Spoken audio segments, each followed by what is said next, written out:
الطاجن ده ابني شاريه ب50 جنيه، ياكل فرد واحد بس، وشاريه من محل عادي مش محل مشهور او حاجه. طب ليه انا اشتريه ب50 جنيه لما انا في البيت اقدر اعمله ب10 جنيه؟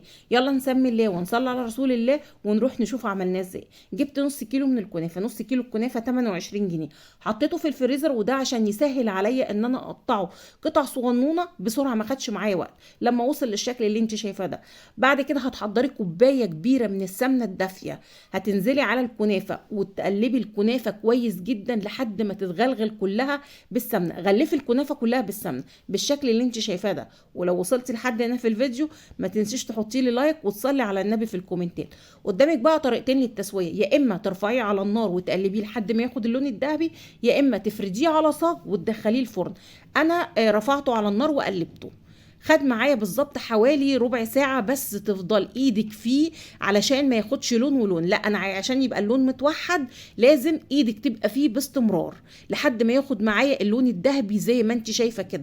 اظن مفيش اسهل وابسط من كده. بعد كده بقى هنروح نحضر الكريمة اللي هي هتبقى عبارة عن نص كوباية من السكر وكوباية صغيرة من الكريم جانتيه. كوباية الكريم جانتيه دي تمنها حوالي على 10 جنيه، كريمة خام، كريم جانتيه خام.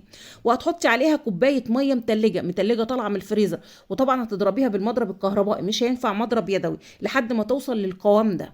نرجع بقى للكنافة، هنحط عليها كوباية من العسل التقيل البارد، وكوباية واحدة بس عشان الكنافة ما تقفش معاكي، وقلبي كويس جدا. اظن مفيش ابسط واسهل وانضف من كده، يعني سهلة جدا واحسن من المحلات، وزي ما انتم شايفين ما اتكلفتش معانا اي حاجة.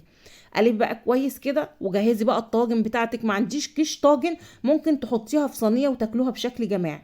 انا بقى حطيتها، يعني كان عندي مجموعه طاجن كده، حطيت في الطاجن الاول شويه كنافه وفردتهم، وبعد كده معلقه من الكريم جانتيه وفردتها يعني افرديها، حاولي تفرديها كويس بالمعلقه، وارجعي حطي كمان عليها طبقه من الكنافه. بس كده، مفيش اسهل من كده.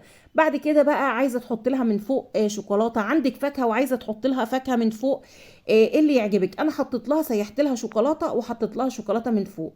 يا رب تكون الطريقه عجبتكم وافادتكم، واظن الطريقه سهله، نعمل حاجات في بيتنا كده على قد ايدينا. وشكرا ليكم، والسلام عليكم ورحمه الله وبركاته، وكل سنه وانتم طيبين.